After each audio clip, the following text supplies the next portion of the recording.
Next topic है हमारा application of PN junction diode. अगर हम पीएन जंक्शन डायोड के एप्लीकेशन की बात करें तो पीएन जंक्शन डायोड का बहुत ही लार्ज एप्लीकेशन है। बहुत जगह इसका यूज होता है, मेनी इलेक्ट्रॉनिक सर्किट डायोड का यूज होता है। कहीं ना कहीं ये किसी न किसी रूप में प्रेजेंट होता है। कहीं पर हम लोग जेनर डायोड का यूज करते हैं, कहीं पर टनल डायोड का यूज करते हैं। All are the special diodes. ठीक है, तो अगर पीएन जंक्शन डायोड की बात करें तो पीएन जंक्शन डायोड का लार्ज एप्लीकेशन है, लेकिन उनमें से कुछ एप्लीकेशन को हमको यहाँ पे पढ़ना भी है। इसमें से जो एप्लीकेशन हमको पढ़ना है उस एप्लीकेशन के बारे में मैंने यहाँ पे लिखा है। तो there are many application of PN junction diode, but we have to study only the 3 application. इसमें पहला एप्लीकेशन है diode as a switch. Diode एक स्विच की तरह वर्क करता है। कैसे वर्क करता है इसका एक्सप्लेनेशन हम लोग अभी करेंगे। उसके बाद हमको डायोड यूज्ड इन रेक्टिफायर, ये हमको देखना है। ये ऑलमोस्ट सभी ब्रांचेस के सिलेबस में इंक्लूडेड है।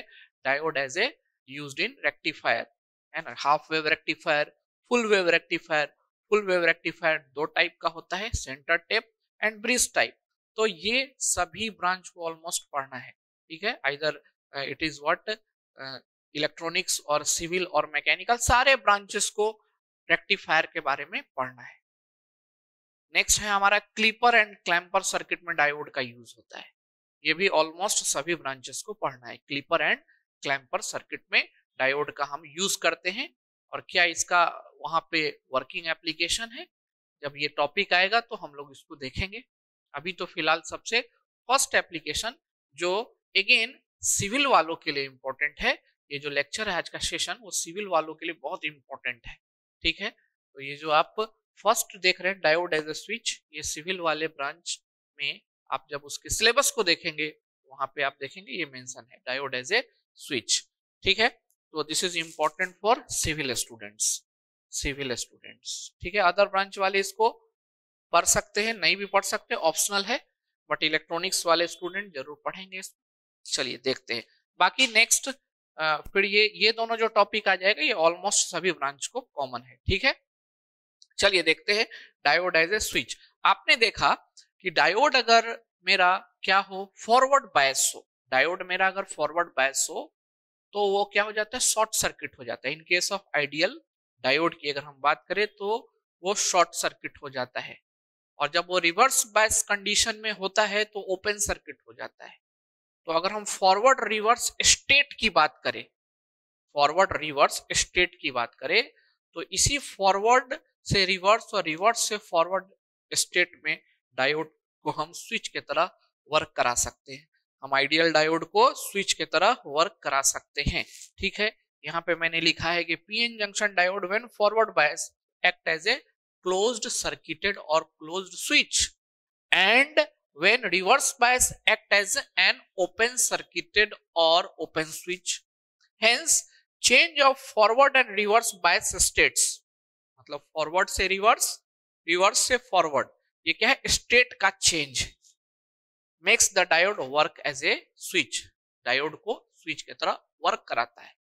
तो आपसे क्वेश्चन पूछा जा सकता है कि डायोड कब स्विच की तरह वर्क करेगा, तो आपको बताना पड़ेगा कि जब हम लोग फॉरवर्ड से रिवर्स और रिवर्स से फॉरवर्ड स्टेट को क्या करते हैं, चेंज करते हैं। ठीक है, अगर हम फॉरवर्ड से रिवर्स स्टेट में जाए तो स्विच हमारा क्या हो जाएगा, क्लोज। फॉरवर्ड से रिवर्स में जाए तो स्विच हमारा क्या हो जाएगा, ओपन, और रिवर्स से फॉरवर्ड में जाए तो स्विच हमारा क्या हो जाएगा, क्लोज। ठीक है, तो जब भी हम स्टेट चेंज करेंगे तो डायोड क्या होगा, स्विच की तरह वर्क करेगा। फॉरवर्ड में डायोड हमारा ऑन स्विच रहता है, रिवर्स में हमारा ऑफ स्विच होता है।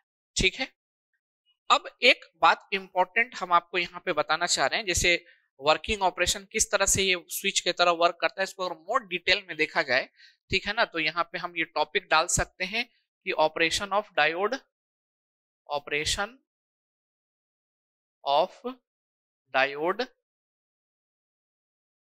As a switch, as a switch. ठीक है, इसमें क्या बोल रहा है, वेन एवर हम कोई स्पेसिफाइड वोल्टेज, जिसको रेफरेंस वोल्टेज बोल रहे हैं, उससे जब हम एक्सीड करेंगे तो डायोड का रेसिस्टेंस क्या हो जाएगा, बढ़ जाएगा। एंड रेसिस्टेंस बढ़ने के कारण डायोड हमारा क्या हो जाएगा, रिवर्स बायस कंडीशन में चला जाएगा। And you know in reverse bias condition diode is what, of. और जब हम उस स्पेसिफाइड वोल्टेज से कम वोल्टेज अगर हम लाते हैं, जो रेफरेंस वोल्टेज है उससे कम वोल्टेज अगर करेंगे, तो डायोड का रेसिस्टेंस क्या हो जाएगा, डिक्रीज हो जाएगा। डायोड का रेसिस्टेंस डिक्रीज होगा तो डायोड फॉरवर्ड बायस में चलाएगा, और फॉरवर्ड बायस में आएगा तो ये कैसा, हमारा क्लोज स्विच की तरह बिहेव करेगा। इसी चीज को हम लोग यहां से समझते हैं। ये एक सर्किट डायग्राम आप देखिए, सर्किट डायग्राम में मैंने यहाँ स्विच लगाया है। जब ये स्विच इस पॉइंट पे क्लोज होगा, इस पॉइंट पे क्लोज होगा, तो ये डायोड फॉरवर्ड बायस में आ जाएगा। ठीक है ना, ये यही हमारा स्पेसिफाइड वोल्टेज है, यही हमारा क्या है, स्पेसिफाइड और रेफरेंस वोल्टेज।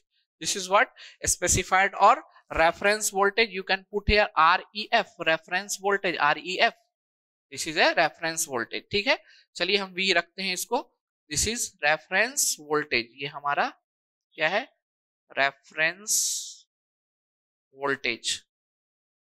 ठीक है, तो जब ये हमारा इससे क्लोज है तो इस रेफरेंस वोल्टेज के थ्रू ये डायोड फॉरवर्ड बायस में आ जाएगा। आप देखो यहाँ क्लोज है तो ये plus is connected with this what, P type, and minus is connected with N type. बीच में रेसिस्टेंस है, इससे कोई दिक्कत नहीं है। तो डायोड फॉरवर्ड बायस में अगर ऑन हो गया तो मैंने ऑन लिख दिया। लेकिन अगर यही स्विच मेरा यहाँ पे अगर होगा, अगर ऐसा होगा, जब हम ऐसा करेंगे तो आप देखो ये डायोड इस रेफरेंस वोल्टेज के मुकाबले रिवर्स कंडीशन में आ गया, और ये क्या हो जाएगा, हमारा ऑफ स्विच की तरह वर्क करेगा। ये कैसा वर्क करेगा, ऑफ स्विच की तरह वर्क करेगा।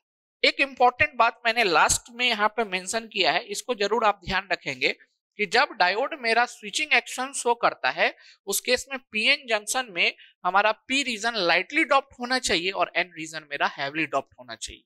डोपिंग कंसंट्रेशन पी टाइप का कम होना चाहिए, लाइट होना चाहिए, और एन टाइप का क्या होना चाहिए, हाई होना चाहिए, वेरी हाई होना चाहिए।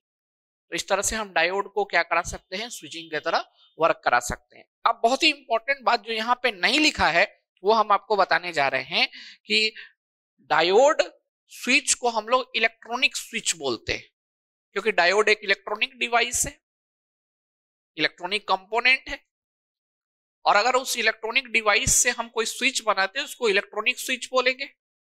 जो स्विच हम जनरल यूज करते हैं, चाहे वो चेंजर के रूप में हो, अप डाउन वाला हो, या फिर हम सिंपल जो घर में भी स्विच यूज करते हैं, these are called mechanical switch, क्योंकि वो किससे बना हुआ है, किसी मटेरियल से बना हुआ होता है, आयरन का बना होता है।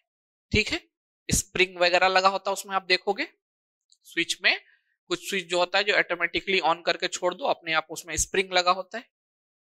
तो जो स्विच हम लोग अभी यूज करते हैं वो स्विच हमारा क्या होता है, मैकेनिकल स्विच होता है, क्योंकि वो एक मटेरियल का पर्टिकुलर स्ट्रक्चर का, मैकेनिकल स्ट्रक्चर का बना होगा। उसके ऊपर हम लोग प्लास्टिक का कोटिंग करते हैं ताकि हम जब उसको छुए तो हमको शॉक ना लगे।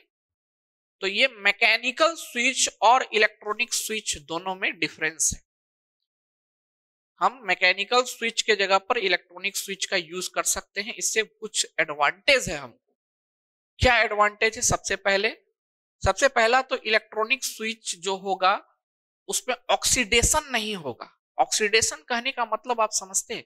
आप स्विच को देखिए, बहुत दिन के बाद अगर वो स्विच अगर है, या मान लो उसमें कहीं मॉइस्चर कंटेंट आ गया तो उसमें जंग लगने, रस्ट हो जाता है, ऑक्सीडाइज्ड हो जाता है। जबकि अगर हम यहाँ पे डायोड का यूज करेंगे तो ये प्रॉब्लम नहीं आएगी।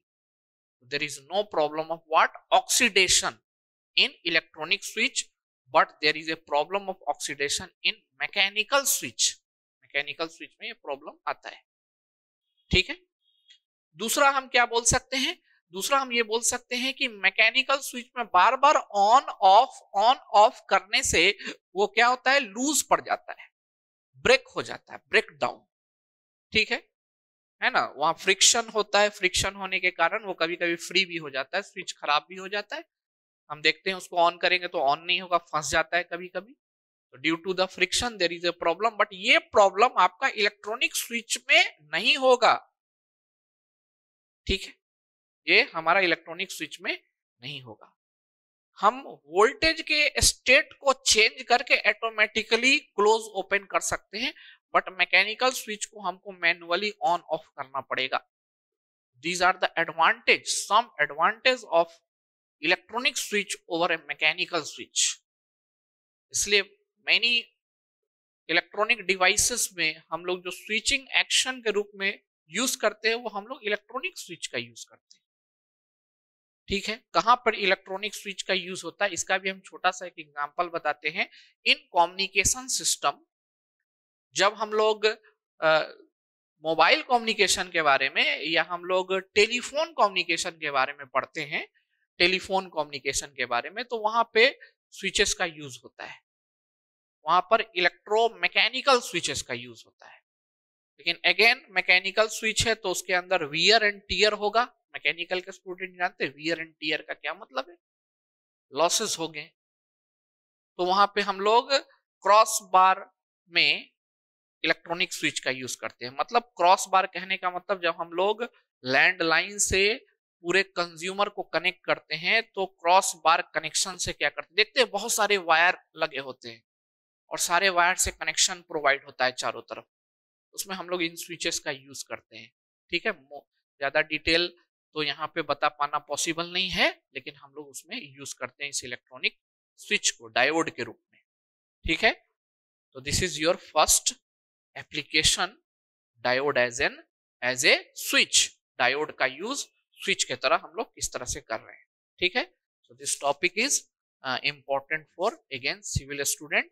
आज जो भी टॉपिक यहाँ पे डिस्कस हुआ इस सेशन में है ना, वो सिविल स्टूडेंट्स के लिए, third semester civil engineering students के लिए बहुत ही इंपॉर्टेंट टॉपिक है, क्योंकि all this topics are directly mention in their syllabus in module 1। आप चेक कर सकते हैं, अपने मॉड्यूल 1 को चेक कर सकते हैं। अदर ब्रांचेस के लिए मैंने बोला कि इलेक्ट्रॉनिक्स वाले को छोड़ के और अदर ब्रांचेस के लिए ऑप्शनल है, पढ़ भी सकते हैं, ऐसा कुछ मैंने नहीं बताया। एक बार रीडिंग डाल देंगे तो उसे कोई दिक्कत नहीं होगा, आपका नॉलेज ही इंप्रूव होगा। इससे हो सकता है आपके सेमेस्टर एग्जाम में जो AKU कंडक्ट कराती है उसमें ये इससे क्वेश्चन ना पूछा जाए, लेकिन कहीं आगे आप जाएं तो वहां पे क्वेश्चन हो, तो पॉसिबिलिटी ये हमको रखना है कि कोई भी चीज छोड़े नहीं। Semester exam point of view से हम इसको लीव कर सकते हैं, है ना, other than civil engineering student leave कर सकते हैं, but knowledge point of view से अगर हम देखें तो इस टॉपिक को आपको कवर करना चाहिए। ठीक है, चलिए सेकंड हम लोग इसमें क्या देखेंगे, diode used in rectifier. This is very much important for all branches. ठीक है,